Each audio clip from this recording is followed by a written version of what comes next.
watching Good Day Columbus on Fox 28. Now on Good Day Columbus, tornado touchdown. Severe storms leave a path of destruction throughout a Dayton suburb. A massive cleanup underway today. We're live with a look at the damage coming up. Sisters found safe. 3 missing women survived days in the wilderness. We have the details on their rescue and the rough terrain they faced. The coping with tragedy. Survivors talk about life after the horrifying rampage at an Orlando nightclub. Plus, tips for parents on how you can talk with your kids about the shooting. America in crisis. A dozen officers shot in Dallas while you were sleeping. We're live this morning with the latest on this deadly sniper attack.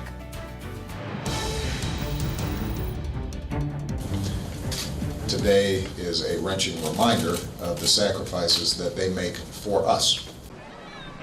And that was President Obama, as Marshall mentioned. He was speaking about the deadly tragedy in Dallas from Warsaw, Poland.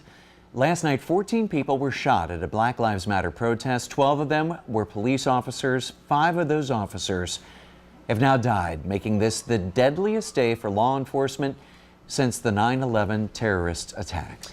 Good Day Columbus is bringing you team coverage this morning of the shooting rampage in Dallas. And we begin right now with Good Day Columbus weekend anchor Adam Slinger, who has details on how this, what was a peaceful protest, Adam, quickly turned violent. President Obama said this is an attack on all of us. I think that's how we all feel this morning. So many people reaching out to show their support.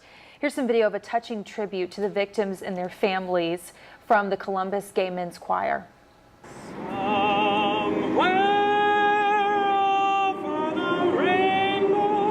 And as you can imagine, thousands of people have been sharing their condolences throughout the night and into the morning, including Texas Governor Greg Abbott. He released a statement on Twitter.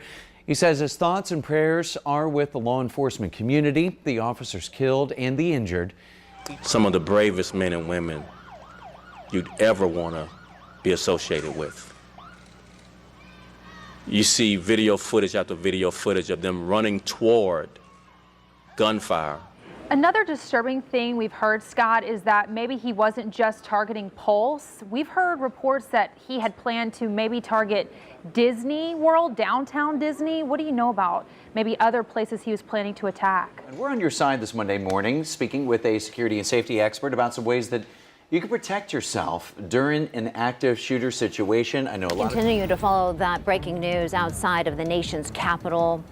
Joint Base Andrews is still on lockdown right now. They are urging everybody to shelter in place. This is all because of reports of an active shooter at the medical facility there. We're going to go ahead and take the live pictures from our sister station WJLA in Washington, D.C. So this is outside of the... Developing now, rescuers are preparing to resume the search for an Olentangy High School student who went missing in the Wyoming wilderness. Yeah, the teenager and her sisters seem to vanish more than 1,000 miles from Columbus at the Grand Teton National Park.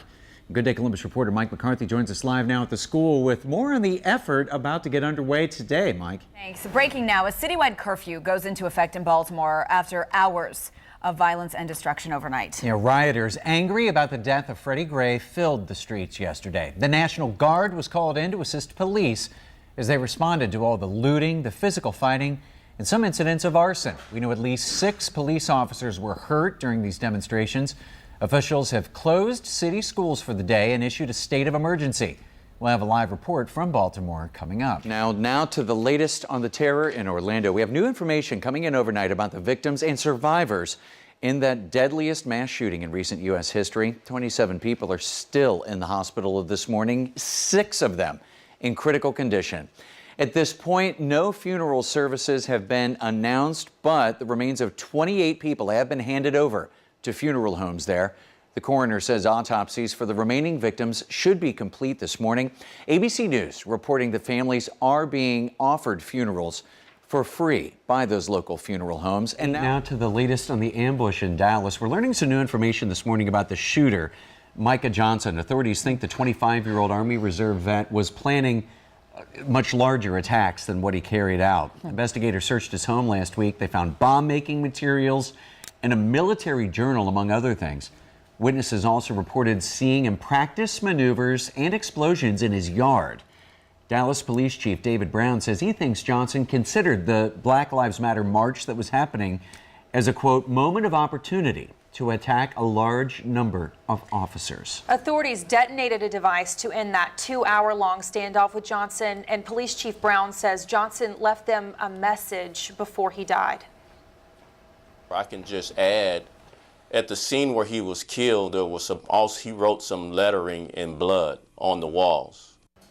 Chief Brown says Johnson wrote the letter R and the letter B, so investigators are working to figure out what that means. In the final moments of the standoff, Chief Brown says Johnson was laughing, singing, and asking how many officers he got.